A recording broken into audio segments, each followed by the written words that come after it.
We've got another video. So today is going to be the worst day, I think, on the entire trip so far, because in Turkey, I knew this already, but it's just so ridiculous that, I mean, it doesn't apply to all trains, but most trains, and I assumed it wouldn't apply to the train from the Turkish side to Istanbul, but they don't take bikes on trains. How insane is that? Like, not even one. So it's a huge problem because I've already booked the apartment. Obviously people are expecting me to be there at a certain time so they can unlock it, and I've left the day before because it's always a good thing to do just in case something happens. But now, even with this day, if there's no way to get a bike on a train, I can obviously cycle it, but it's actually quite a difficult route. So it's 280 kilometers basically. My record in one day, which is on flats without the sweltering heat, well, it's actually still pretty hot, it was 249 kilometers. This is not flat at all, so there's absolutely no chance in cycling it. The only other option, if they don't let me on the train, which I don't think they will because Turkey, is essentially to find a truck on the road, that like a flatbed, that's going to let me, I can just pay them to take the bike, because it's not that far from Istanbul on the road. Actually, it's much shorter than the train. It's 3 hours average drive, so in theory, if I play that tactic, I've kind of got ample time. But it's kind of a needle in a haystack, really, finding a flatbed that's willing to take you with your bike and that. It's really a nightmare. And to make matters even worse, assuming that it is possible to get the bike on the train, it's against the rules in Turkey for this particular train company, but you know, it's possible to maybe like negotiate, maybe take a wheel off or something. But I'm going to Stalingrad, I think it is, Stalingrad or something like this, and this is on the border, but it's not close to the border, in that the train station on the other side, on the Turkish side, is 35 kilometers on the road, on the highway from where I'm departing from. And it's obviously going to be quite hot, although thankfully today is not as bad, but still. My train, supposedly the Bulgarian train, arrives at 12:30, so then I have to get off and I have to cycle 40 kilometers, which, assuming the bike already feels a bit dodgy to be honest, assuming everything goes well, that's 2 hours surely. So, and then I've got to cross the border and buy the ticket. So I don't know what the border crossing is going to be like. I imagine it's going to be pretty busy.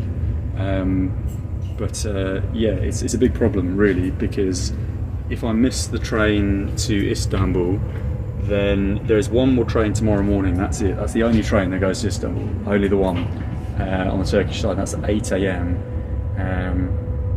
But yeah, I would still have the whole day in theory to find a truck tomorrow, as I'm due in on the 5th, but it's just a nightmare. And then already this morning is a nightmare as well. So I cycled to the official location on the Bulgarian train website's map, the official location for this train, which is called Plovdiv East Station. It's not the main station, it's Plovdiv East Station, right? Went there. There's no train station, doesn't exist. It's an industrial hub, and I was frantically asking people, and they're like, you know, the classic, oh, I don't speak English or whatever, even though I translate it. And it's a fucking massive station on the map. It's just that you can't board it as a passenger. It's like a freight thing, but that's the place where you buy the ticket from, and it emphasises that it's a different station. So then I went to a gas station, and thankfully I found a kind of hot girl that spoke super good English. And she like learned English like years and years and years ago, playing video games, and yeah. So I was speaking to her, and she's like, "No, there's no Plovdiv East Station. Doesn't exist at all. Trust me. It's the central station. It's just Bulgaria. They make mistakes, blah blah blah." And I'm just not buying it because it just doesn't make sense, right? And in addition to that, when I bought the ticket, I was like, "Plovdiv East Station?" She's like, "Yeah, outdoor and then to the right." So I'm like, okay, I don't have enough time because the train's 10:15. You know, I've got to cycle back, something could happen, all this kind of stuff. So I just like, look, if there's a problem, I'm going to come back here, which to be honest, I should have done. You know, are you 100% on this? And she's like, yeah, 100%. It's fine, trust me, I've lived here all my life, it's like totally cool. It's the central train station. So I'm on my way back to the central train station, this gas station, and then I see this little place where there's construction, not at the central train station, like halfway between the two, and I'm like, I'm going to go and have a look there. It's a place I actually crossed earlier where a train stopped. It's literally just, well, I'll show you where it is. It's not even a station, it's literally just outside a bloody housing block. This is not a train station at all.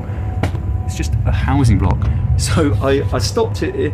There's like a little booth, literally like a porter cabin booth, one tiny room. I was like, is this Plovdiv station? And they're like, yes. And this is my train, the one I actually went past earlier. So she was completely wrong. This is what I mean about people. Like, you've literally lived here all your life, just intelligent, super cute, spoke perfect English. It's perfect English. I'm getting reassured, look, you're wrong, it's 100% the central train station, blah blah blah. And they're completely wrong. Of course they're completely wrong. I know I'm not wrong. It's ridiculous.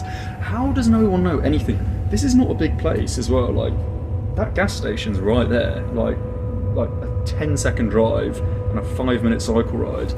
And I'm speaking to someone that's intelligent, speaks English. It's probably like 25, 26 years old. So you'd expect if they've lived here all their life, you would know this. This is, you know, relatively central. How could somebody not know this? Nobody knows anything.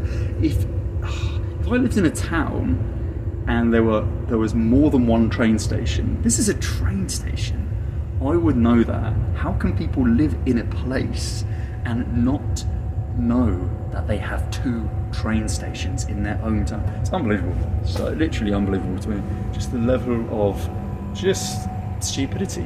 This is why I'm anti-mass migration.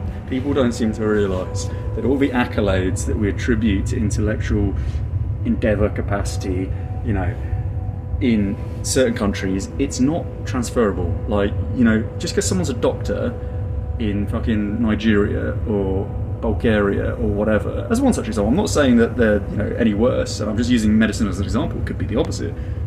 Medical students in these countries could be better, but the average person that's deemed smart and intelligent in their home country isn't necessarily smart and intelligent in a more progressive developed country, and that for me is always the case. Like, if you go and the US and the UK is now a really bad example because we're regressing. But let's go to Scandinavia, right? Let's say a student in fucking Iceland or Finland or Norway, you know, a fucking undergraduate in engineering, right? It's probably going to be worth a lot more, and they're probably going to be far more competent than someone that has the same fucking program in a lot of other countries. And I'm not using academic accolades as, you know, an entire example.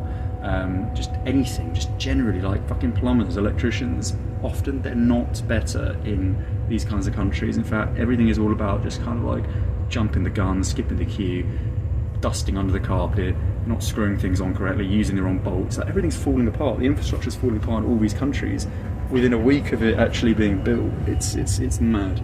Anyway, before I go on a rant about that, I'll leave it there, and yeah, I'll post this up. But yeah, the Turkey thing is going to be an absolute nightmare. I don't know how I'm going to get to Istanbul if they don't take bicycles on trains.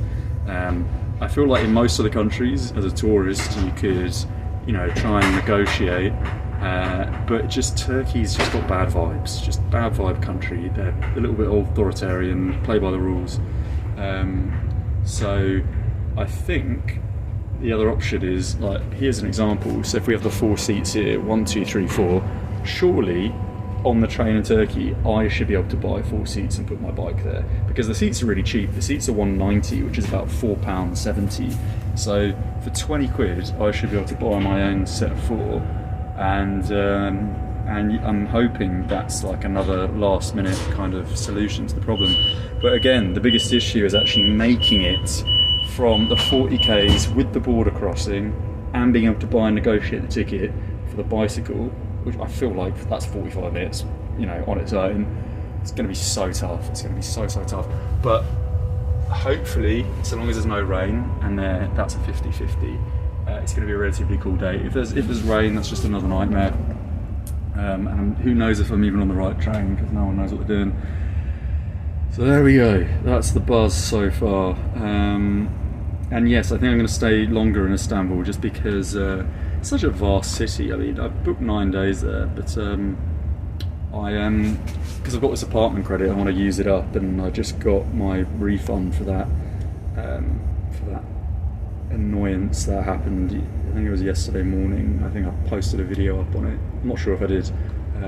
Either way, something happened on this home exchange website, and I had to just argue and send all these emails, which I'm quite good at doing, you know, getting straight on it and ensuring that these people don't piss around and take too much advantage.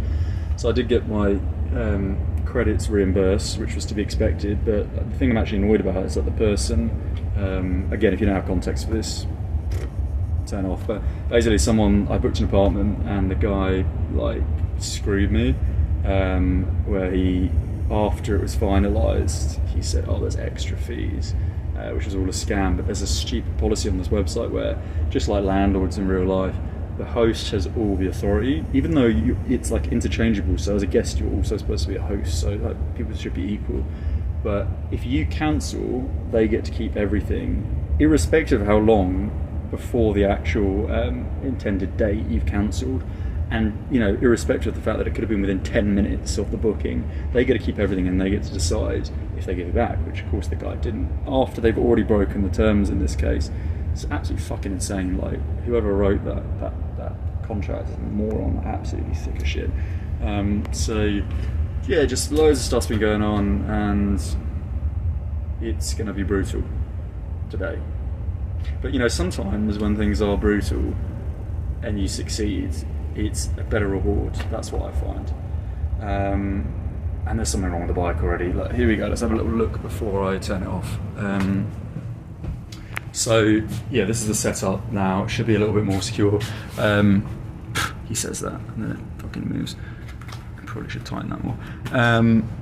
Yeah, so I just put, this is new, I put this one on. I actually got two of these, but there isn't another screw section on the vertical mount to put the second one on, which is kind of weird. So yeah, this is the same. I probably should check all of these. This is the new one here. Something's rubbing. I don't quite know what's rubbing. Oh, there. I think it's that, actually. All right, well, hopefully it's that, because that's an easy sort.